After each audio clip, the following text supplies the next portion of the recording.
Hola, ¿cómo estás? Muy buenas tardes, te doy la bienvenida una vez más a Todo Tiene un Porqué en la televisión pública argentina. Volvemos a hablar de temas de ciencia y tecnología. Lo que nos ocupa hoy es la ciencia del verano. Tal vez recuerdes que ya le dedicamos un programa a la ciencia del invierno y a la ciencia de la primavera. Hoy vamos a hablar de el verano. Sabés que en regiones templadas como la nuestra, aquí en Argentina, tenemos las 4 estaciones. Obviamente el verano es la estación más cálida, pero en las regiones tropicales más cercanas al Ecuador no hay 4 estaciones, sino 2. Tenés en general una estación seca en la cual prácticamente no llueve y una estación húmeda en la que suele llover casi todos los días. Bueno, también se caracteriza el verano porque tenemos días más largos y noches más cortas. Esto tiene una explicación astronómica, tiene que ver con la inclinación del eje de rotación de la Tierra alrededor del Sol, que hace que, bueno, un hemisferio u otro esté más expuesto a la luz solar según el momento del año. Obviamente,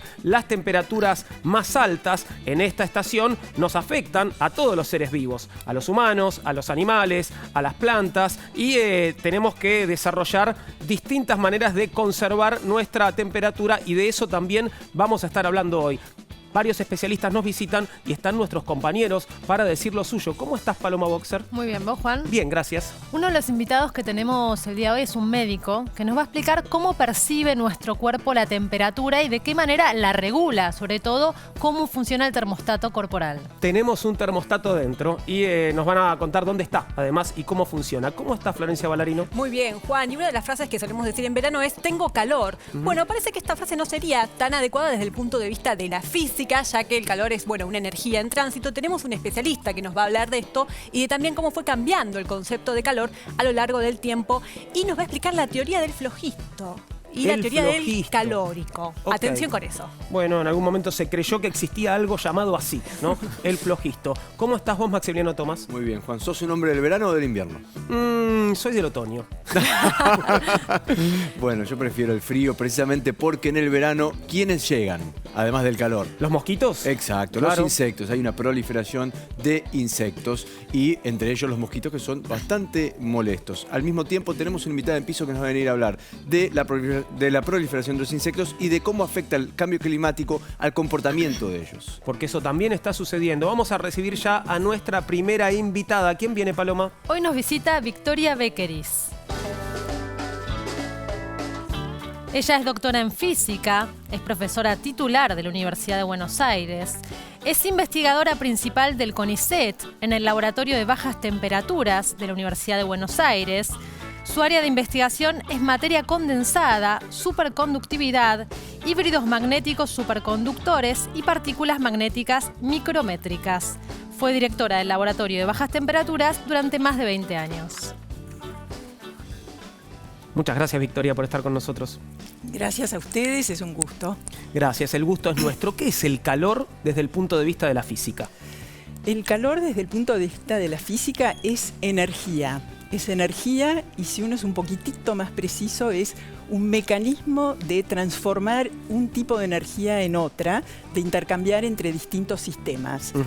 De manera que esa frase «tengo calor» es incorrecta técnicamente, es lo que hasta yo misma digo cuando salgo a la calle un día de verano, pero el calor es simplemente energía y tiene características muy particulares que, si tenemos tiempo, las vamos a discutir. Claro que sí. ¿Y qué es la temperatura? La temperatura es una propiedad que está vinculada a la energía interna de un sistema. Es un número. Nosotros decimos es una propiedad intensiva en el sentido de que, aunque tenga mucha materia, si está toda en equilibrio, esa tiene una temperatura. Es distinto a la masa, que aumenta si tengo más materia, que es una propiedad extensiva. Y da la información de cuál es la energía interna del sistema. Quisiera decir algo de este enorme lugar, que está a una dada temperatura, y esto está vinculado con la velocidad promedio con que se están moviendo las moléculas de oxígeno y nitrógeno, que nos están chocando billones y billones de veces por unidad de tiempo y que definen la presión con esos choques.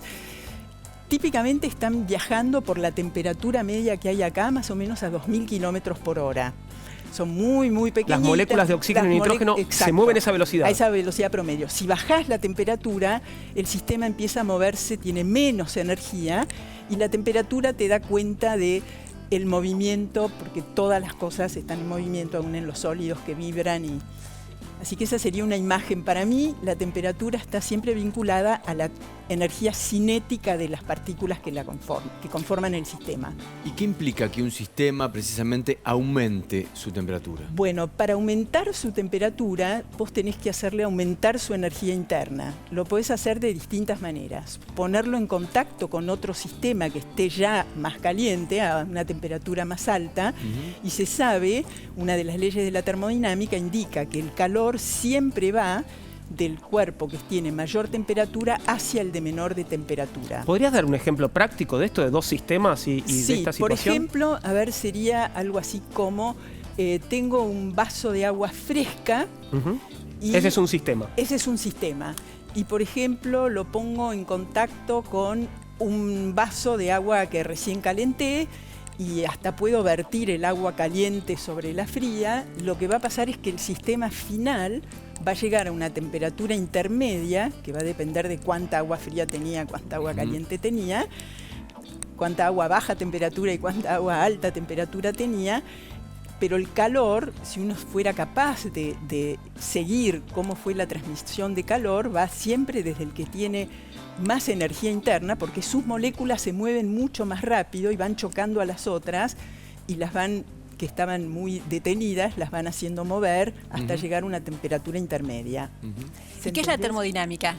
La termodinámica es una rama de la física muy, muy amplia, que estudia las distintas formas de energía de los sistemas. Para nosotros los técnicos la energía está muy claramente definida.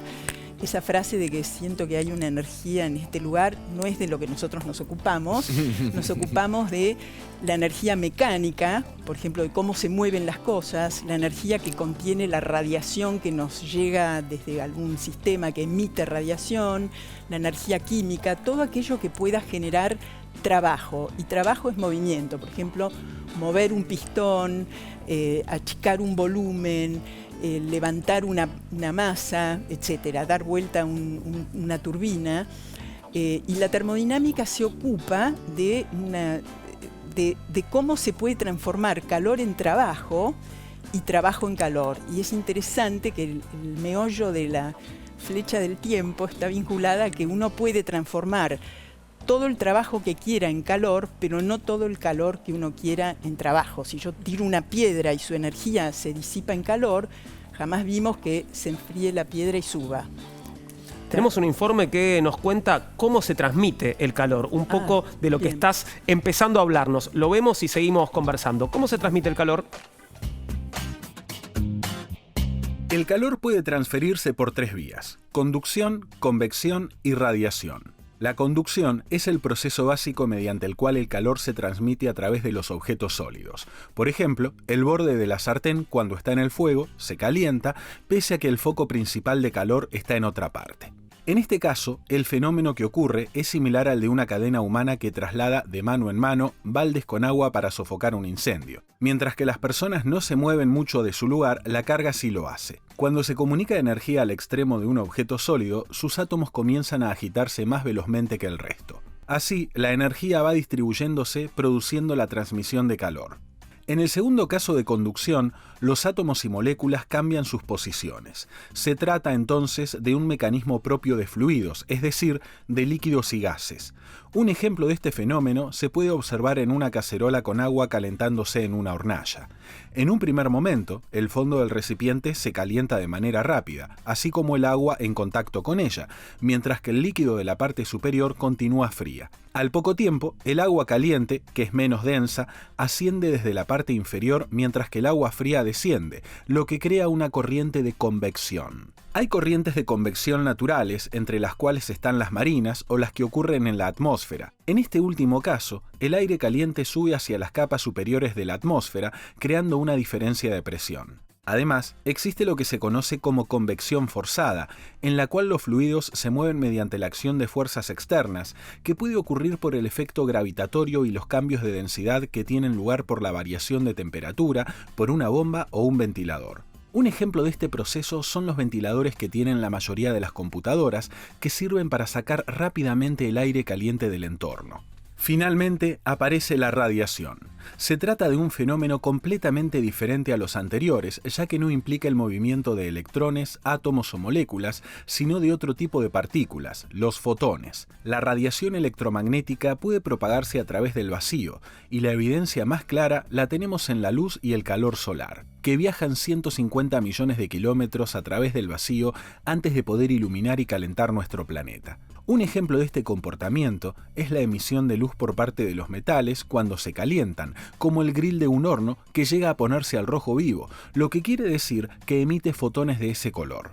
Esta forma de transmisión de calor es por lejos la menos eficaz y es la única cuyo calor emitido depende únicamente de la temperatura del cuerpo emisor, por lo que cuanto más alta sea, mayor será la emisión de radiación. Ahí veíamos cómo se transmite el calor y a qué se llama energía latente, Victoria.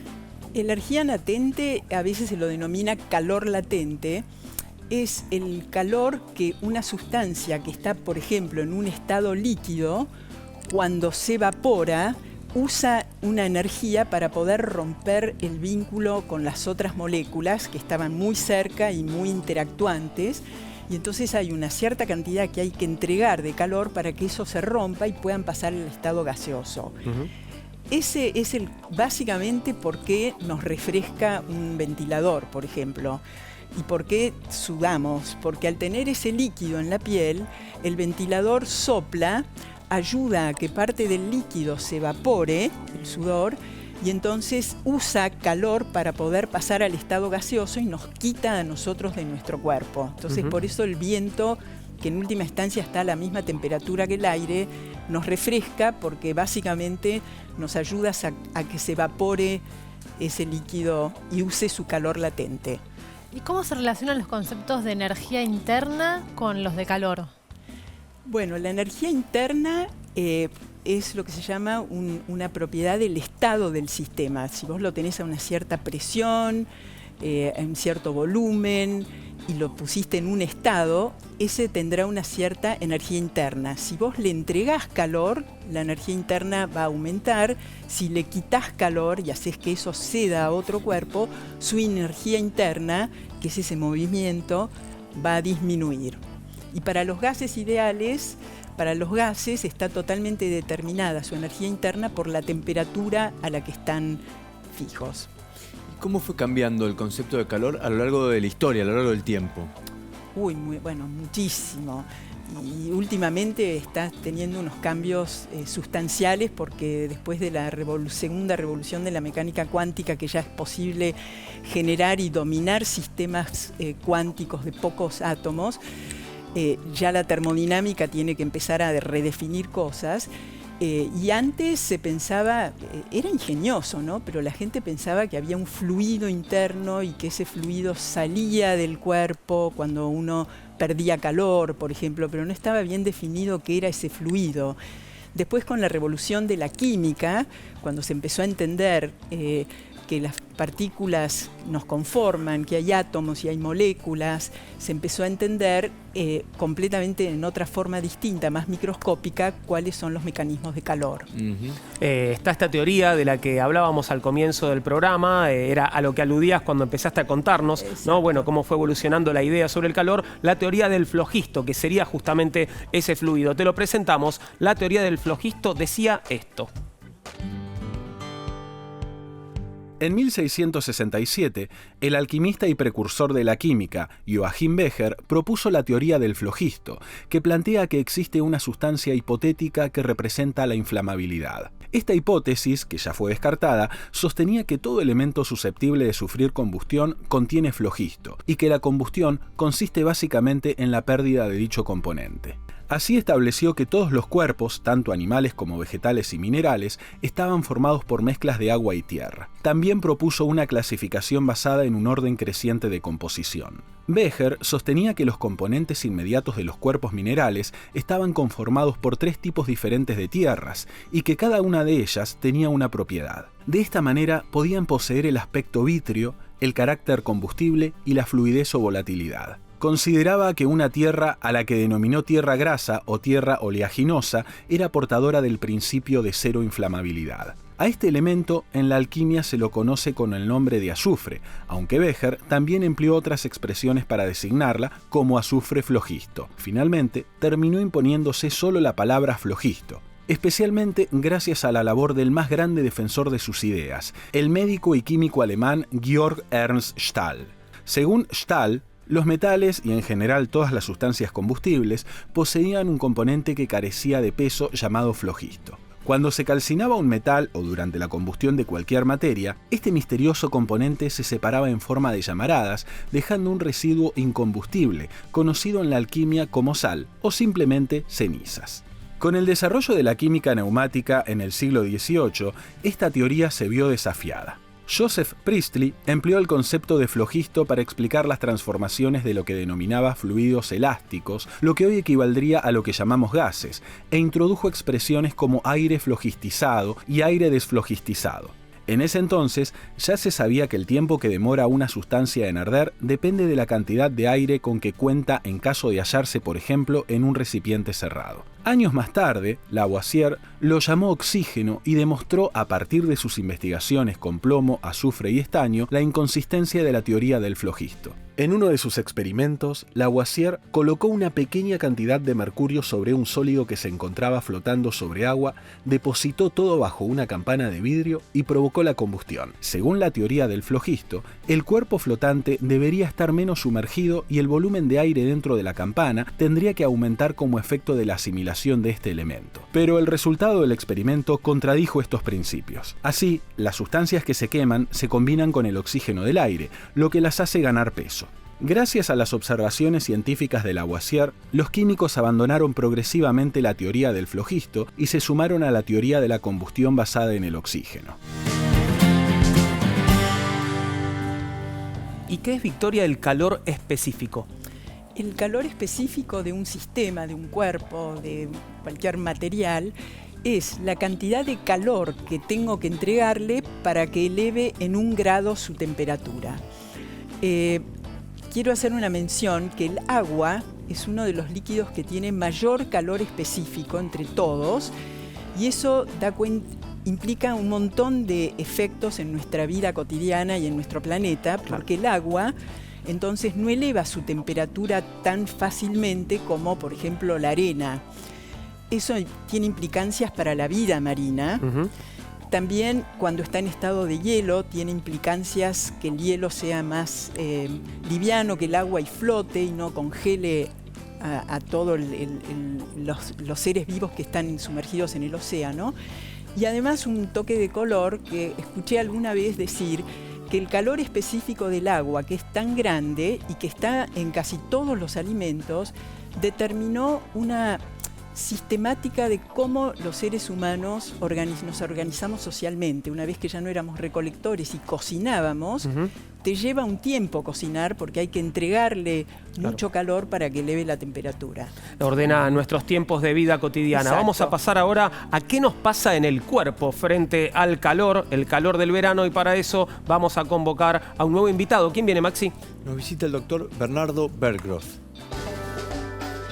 Es médico, especialista en medicina interna, es jefe de división informática médica en el Hospital de Clínicas y forma parte de la dirección de docencia e investigación del Hospital de Clínicas.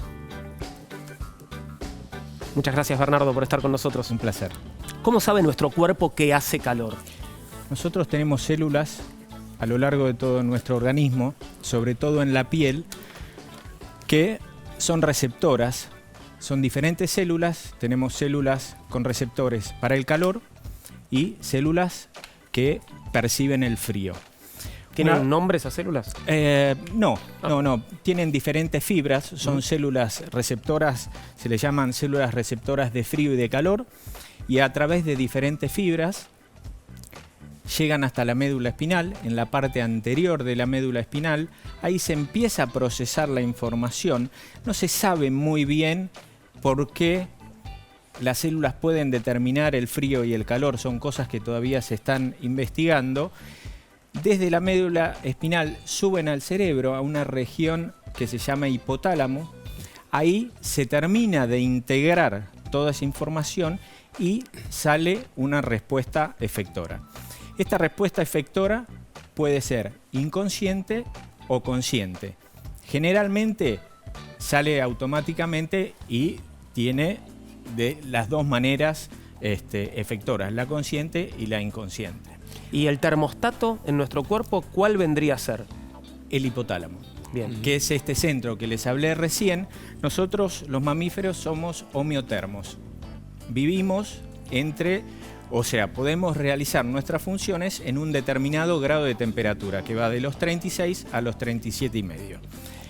Cuando se produce un exceso de temperatura en nuestro cuerpo o un descenso de la temperatura, se empiezan a aplicar mecanismos para tratar de compensar, porque en extremos no podemos vivir. Tenemos un informe que justamente da cuenta de esto, de cómo los humanos regulamos la temperatura en nuestro cuerpo. Lo vemos y seguimos conversando.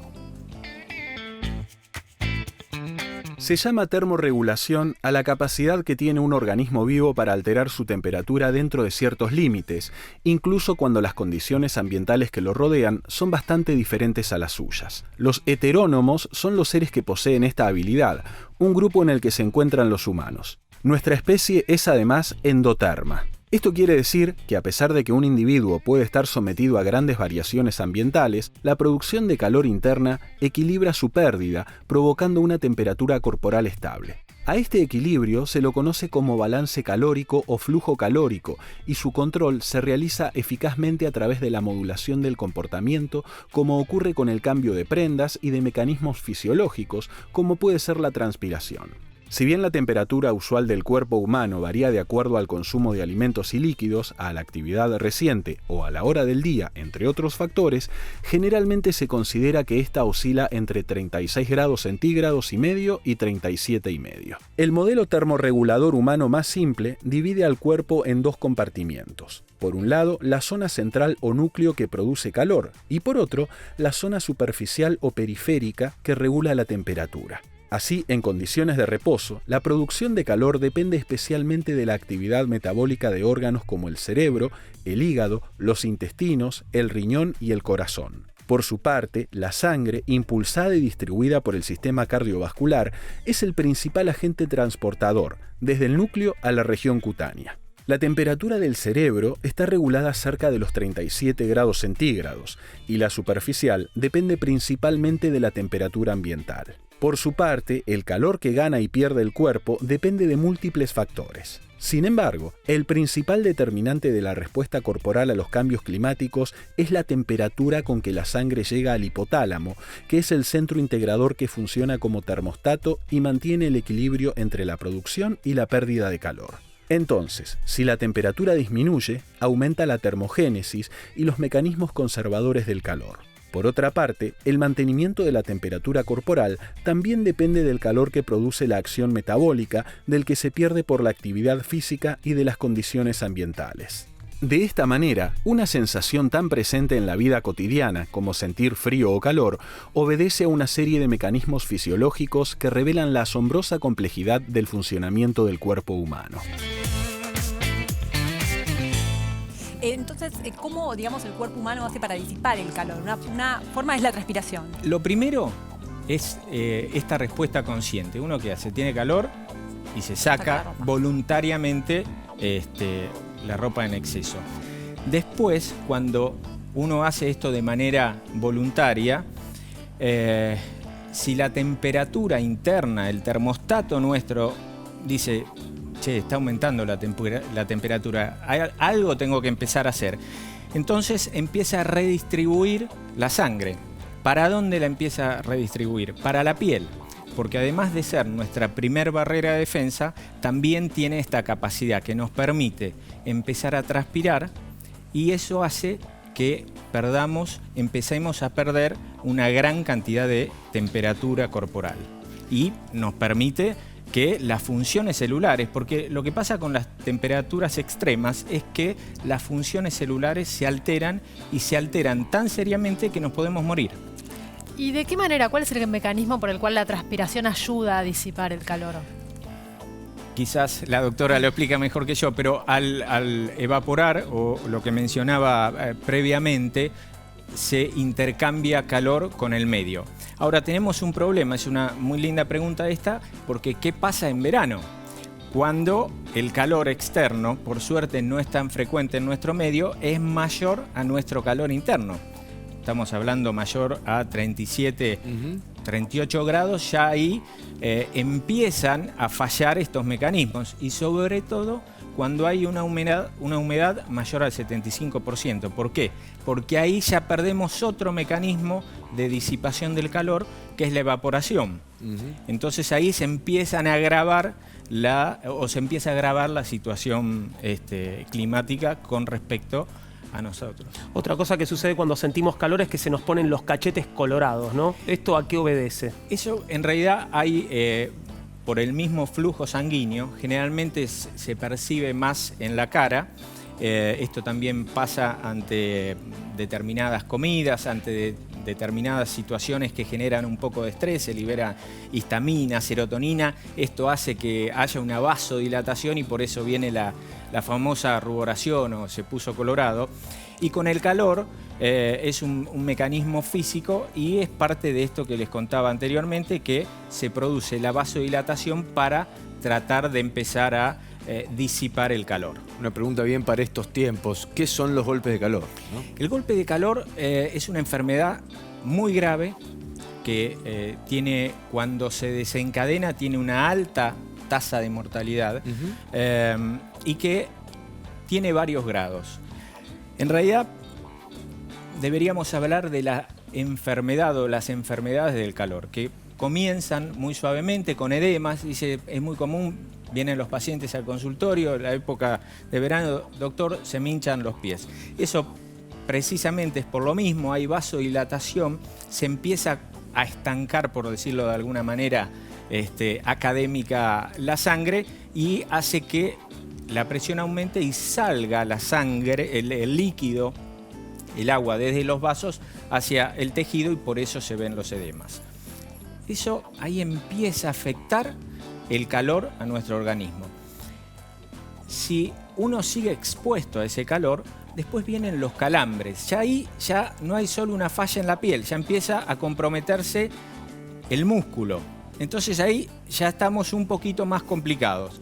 Si no salimos de donde estamos y progresa el daño que nos hace el medio a nosotros, viene algo que se llama el desmayo síncope por calor. Ya ahí hay una gran vasodilatación, baja la presión de perfusión cerebral y uno se desmaya. Ya ahí ya estamos entrando en una fase compleja de la enfermedad.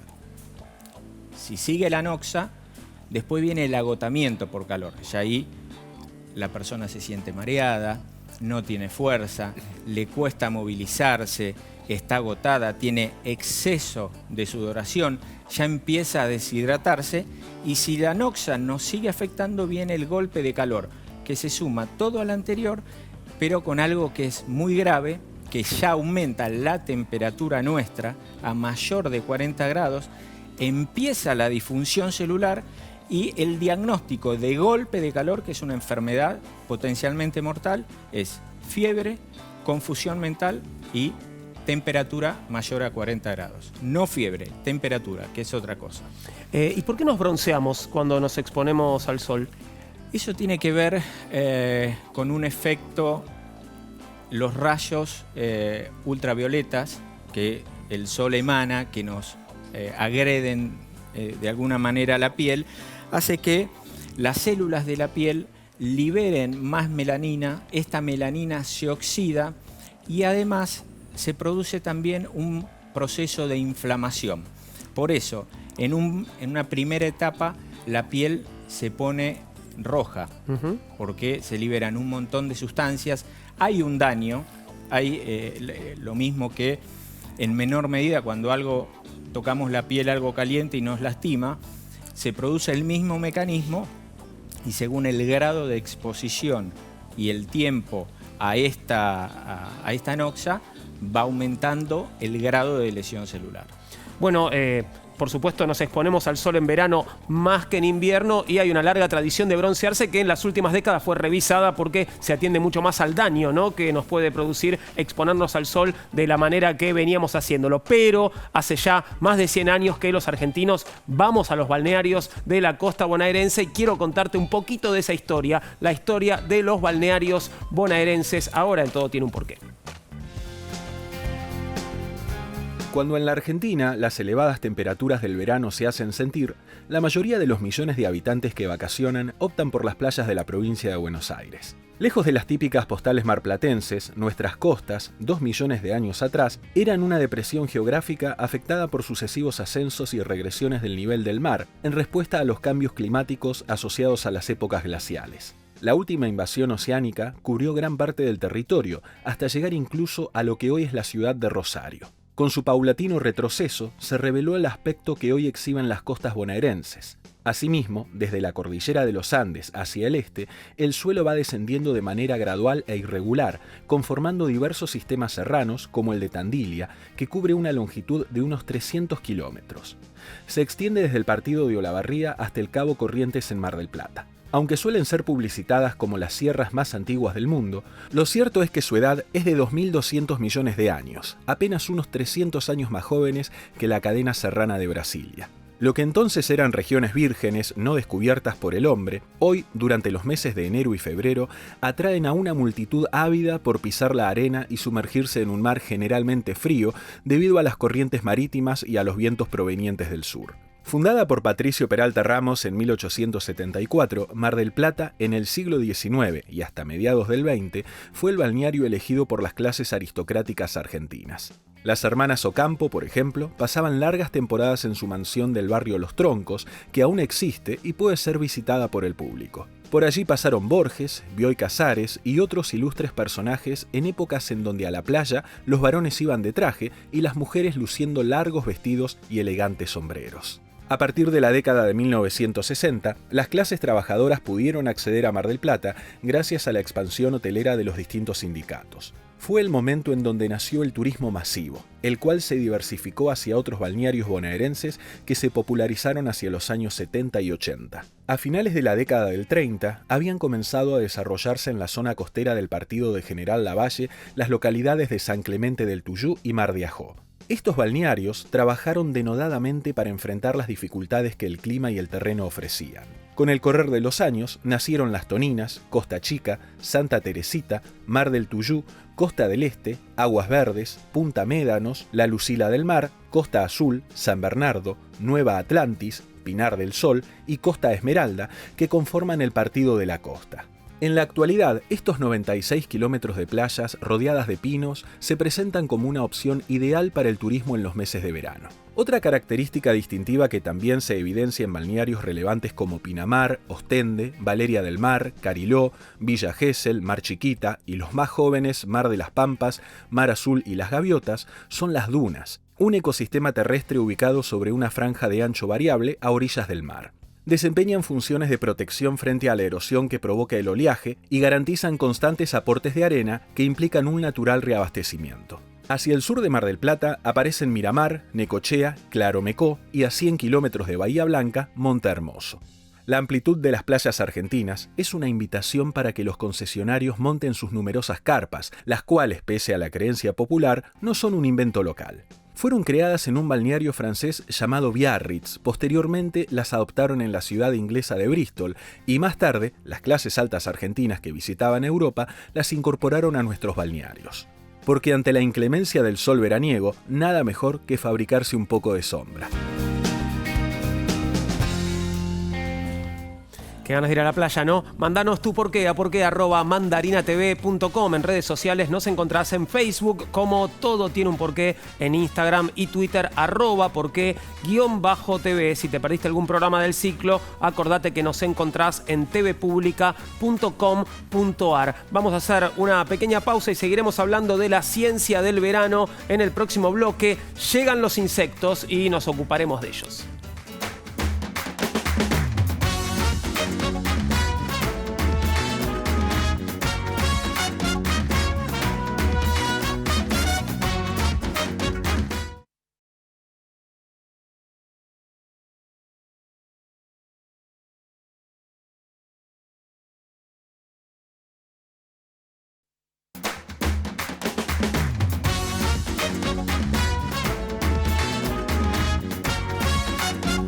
Seguimos con Todo Tiene un Porqué. Hoy estamos hablando de la ciencia del verano y como sabrás, el verano es temporada alta para los insectos, lamentablemente para algunos, y vamos a recibir ya nuestra próxima invitada para hablar de ese tema, los insectos y el verano. ¿Quién viene, Flor? Hoy nos visita Marcela Castelo. Ella es doctora en Ciencias Biológicas, es investigadora independiente del CONICET, dirige el Laboratorio de Entomología Experimental, grupo de investigación en ecofisiología de parasitoides y otros insectos.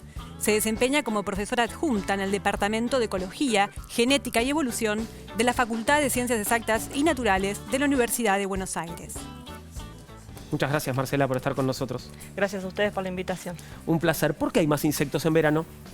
Bueno, hay más insectos en verano porque las condiciones favorables para el desarrollo y reproducción de los insectos suceden en verano. O sea, una alta temperatura, las precipitaciones aumentadas y el resto, bueno, de la humedad ambiente y demás, hacen que el ciclo de los insectos se dé de mejor manera, digamos.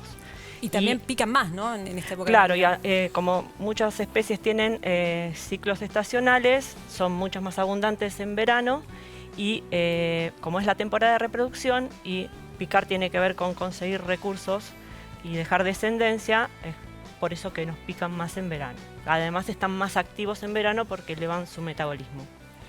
¿Y cómo eligen los mosquitos para hablar particularmente del problema a sus presas? ¿Es verdad que hay personas que son más atractivas para ser picadas que otras? Bueno, con respecto a eso, los mosquitos, al igual que otros insectos que buscan recursos, usan claves ambientales con el objeto de encontrar sus hospedadores o sus presas. Y en el caso de los mosquitos hay un gas común en la atmósfera, que es el dióxido de carbono, que está incrementado alrededor de las personas o de los vertebrados mediante la exhalación de la respiración. Entonces, si bien está presente, alrededor de las personas hay más concentración de dióxido y esa es una de las claves que utilizan. Perciben que aumenta el dióxido de carbono y dicen, acá cerca hay un hospedador, sí, una víctima. Sí, más o menos hasta entre 10 y 50 metros ellos pueden detectar que hay un hospedador en esa distancia. Eso es a larga distancia. Pues a corta distancia, cuando ya se acercaron, empiezan a utilizar otro tipo de claves que le dan la pauta de que el hospedador está. Y por ejemplo, una de ellas es el ácido láctico, que lo producimos con la actividad muscular. Y después también nuestros olores son claves para los mosquitos, como para que nos encuentren. Y después, muy a cortita distancia, ya entra una tercera clave, que es el calor. O sea, nuestra temperatura corporal les da indicios de que somos un vertebrado y que tenemos sangre. Eso en las hembras, ¿no? Porque los que pican son los mosquitos hembras. Ahora, ¿cómo perciben todo esto?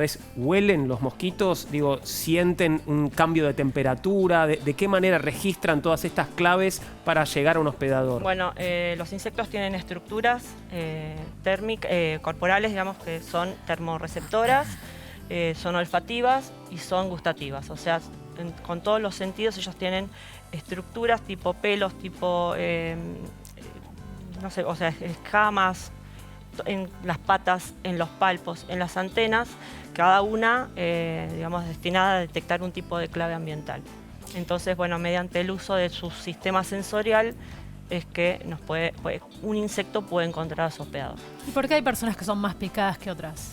Bueno, eso es un tema que está actualmente en investigación, hay controversia, no se sabe bien, pero dicen que las personas que tienen el metabolismo incrementado generan un poco más de calor y más dióxido de carbono y son más atractivas para los mosquitos.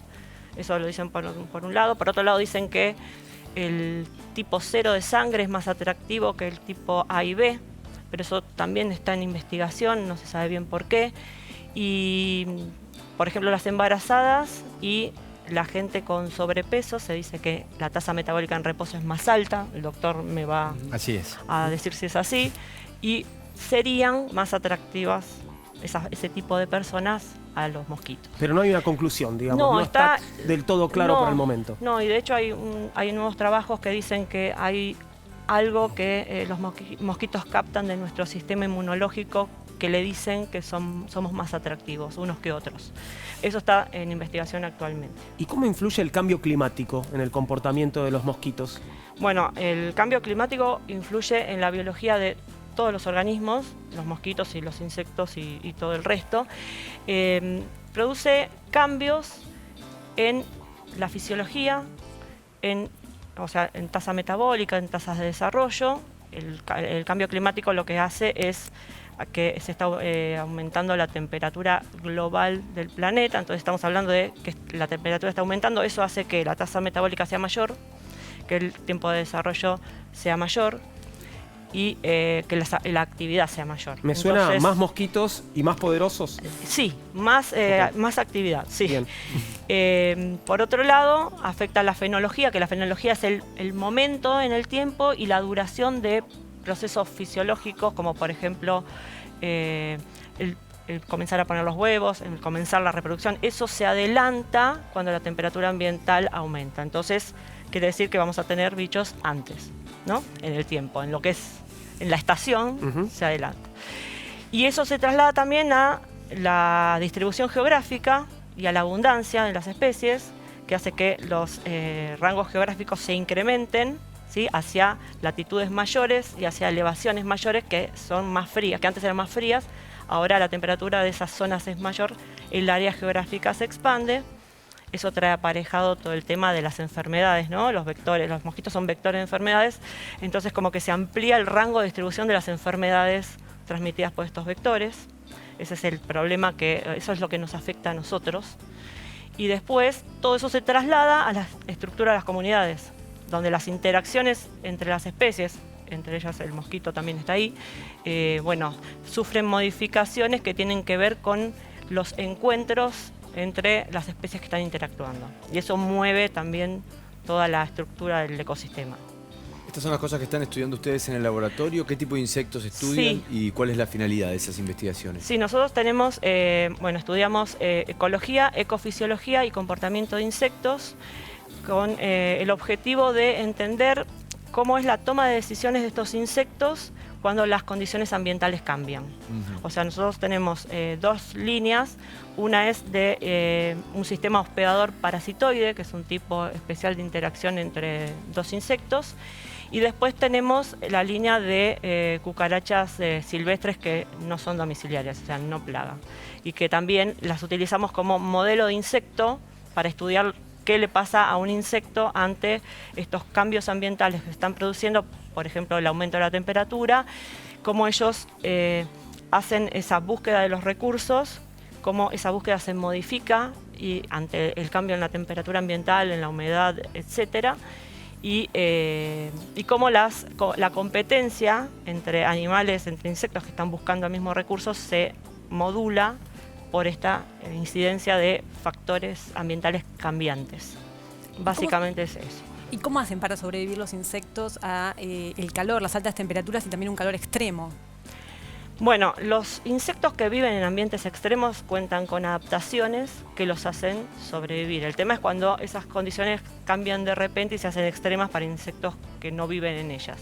Pero las adaptaciones que se presentan son, por ejemplo, hay adaptaciones comportamentales que hacen que se ubican de tal manera en el ambiente que la incidencia solar es mínima sobre su cuerpo, esa es una. Otra es el cambio de coloración. Los insectos de coloraciones oscuras absorben más radiación que los insectos claros, entonces concentran más calor corporal. Y, por ejemplo, hay una langosta asiática que es celeste blanca de día y negra de noche. Entonces, con ese mecanismo controla, ¿sí?, su temperatura corporal. El doctor decía que, bueno, que nosotros somos endotermos y, bueno, los insectos son ectotermos y poikilotermos, que eso significa que ellos no producen calor corporal ni lo pueden mantener. Con lo cual, su temperatura corporal está directamente ligada a la temperatura ambiental. Y por eso, estas adaptaciones les dan ventajas adaptativas para sobrevivir en ambientes de este tipo. Y por eso en invierno muchos mueren. Claro, y en invierno el problema es, bueno, otra adaptación es también la evaporación, con el agua sacar el calor del cuerpo. En invierno lo que sucede es que las condiciones no son favorables. Claro. Y entonces hay insectos que sí pueden algunos sobrevivir, algunos individuos sobreviven en el invierno y esos son los que llegan a la estación siguiente. Y otros generan estructuras de resistencia en las etapas inmaduras que hacen que esa estructura pueda pasar el invierno. Cuando aparecen las condiciones favorables, siguen su ciclo. Por ejemplo, los mosquitos, hay algunas especies de mosquitos que tienen huevos de resistencia, que en todo el invierno pasan como huevitos y después en primavera emerge el adulto y empieza el ciclo de nuevo. Pero volvemos al calor extremo del verano y además de los insectos, por supuesto, hay animales y plantas que tienen distintas técnicas, formas de resistir el calor extremo y vamos a mostrarte algunos ejemplos. En la mayoría de los desiertos, las temperaturas son elevadísimas durante el día y el aire es extremadamente seco. Sin embargo, algunos animales son capaces de sobrevivir en esas condiciones, ya que desarrollaron distintos tipos de estrategias. Así, muchos animales, como el zorro fennec, que vive en el desierto del Sahara, cuentan con grandes orejas formadas por un cartílago elástico rodeado de piel. Su particularidad es que poseen una extensa red de vasos sanguíneos y capilares que las recorren a lo largo y a lo ancho. Por esta red circula una gran cantidad de sangre que, a medida que recorre las orejas, libera calor al ambiente y de este modo disminuye su temperatura, permitiendo que el animal esté fresco y confortable. Además, la fauna del desierto debe contar con estrategias que les permitan conseguir la escasa cantidad de agua que hay disponible. Las ratas canguro y los camellos, por ejemplo, poseen un sistema en sus fosas nasales que les permite atrapar parte del vapor que proviene de sus pulmones y lo reabsorben. Por su parte, el diablo espinoso tiene el cuerpo recubierto de escamas y pequeños canales que, cuando llueve o hay humedad en el ambiente, conducen el agua que entra en contacto con la piel del animal y la dirigen directamente hacia su boca. Algo parecido sucede con el Stenocara gracilipes, un escarabajo que vive en el desierto del Namib, en África, de los más secos del planeta. Para beber, este insecto se ubica en una pequeña loma de arena durante la niebla matinal, con la cabeza baja y el cuerpo inclinado, enfrentando la brisa húmeda inmóvil. De esta manera, logra que se formen pequeñas gotitas sobre su cubierta impermeable. Cuando las gotas alcanzan un tamaño y peso suficiente, resbalan y llegan hasta su boca gracias a un sistema de canales. Por su parte, las hormigas plateadas del Sahara cuentan con un escudo compuesto por unos pelos especiales que reflejan la radiación solar, lo que les permite soportar temperaturas de más de 50 grados centígrados. Además, tienen patas mucho más largas que las de una hormiga normal, por lo que su cuerpo permanece alejado de la calurosa arena. Otra estrategia de la mayoría de los habitantes de regiones muy calurosas, como los del desierto o la sabana, es que solo son activos al atardecer o por la noche.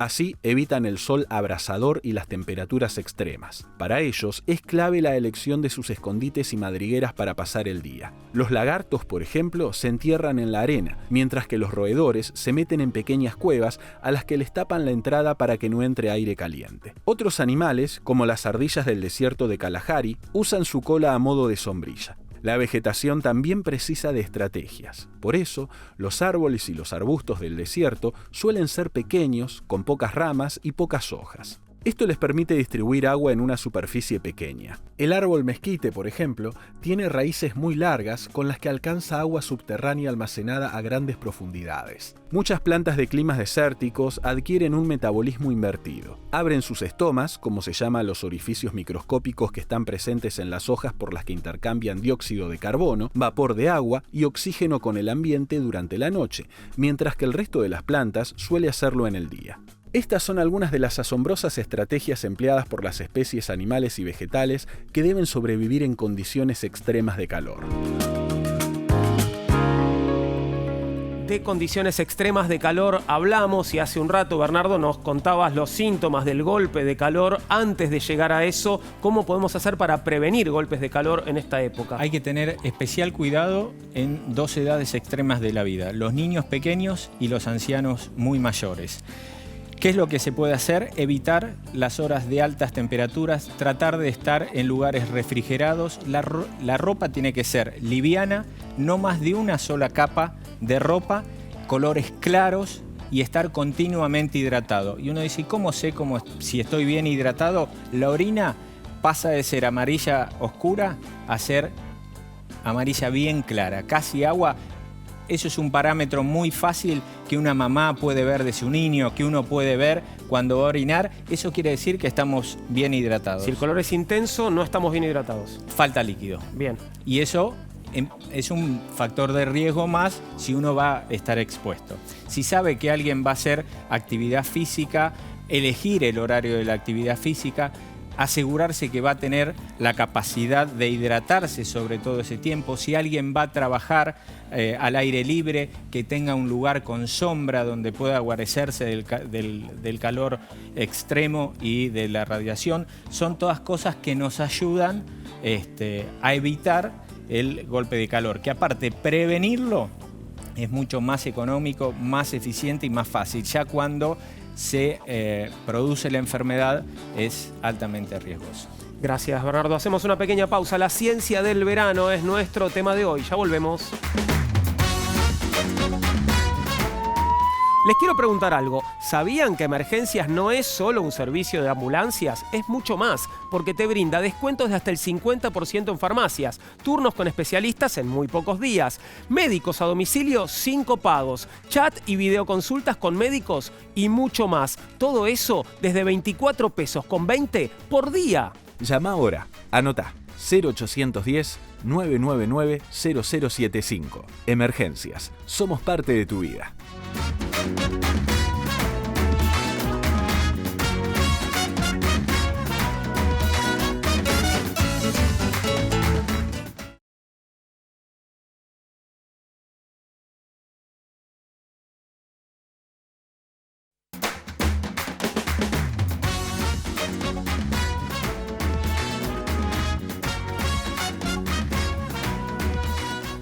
La ciencia del verano nos ocupó hoy, pero se nos acabó el programa. Al verano le queda un montón y esperamos que puedas disfrutarlo, bueno, tomando los recaudos necesarios. Victoria, Bernardo, Marcela, muchas gracias a los tres. Fue un placer escucharlos y recibirlos. Paloma, Flor, Max y nosotros tenemos que volver porque en nuestro próximo programa nos haremos más preguntas, buscaremos más respuestas sobre otros temas, porque todo tiene un porqué. El verano, además de todo esto que te contamos, ha inspirado un montón de hermosas canciones, muchas grandes canciones de amor. Me gusta especialmente esta, se llama Summer Wind, El viento de verano. Parece que el original es alemán, pero la versión más famosa es esta de Frank Sinatra y es la que está sonando. Summer Wind. Muchas gracias. Chau. All summer long we sang a song and then we strolled that golden sand. Two sweethearts and the summer wind. Like painted kites, those days and nights, they went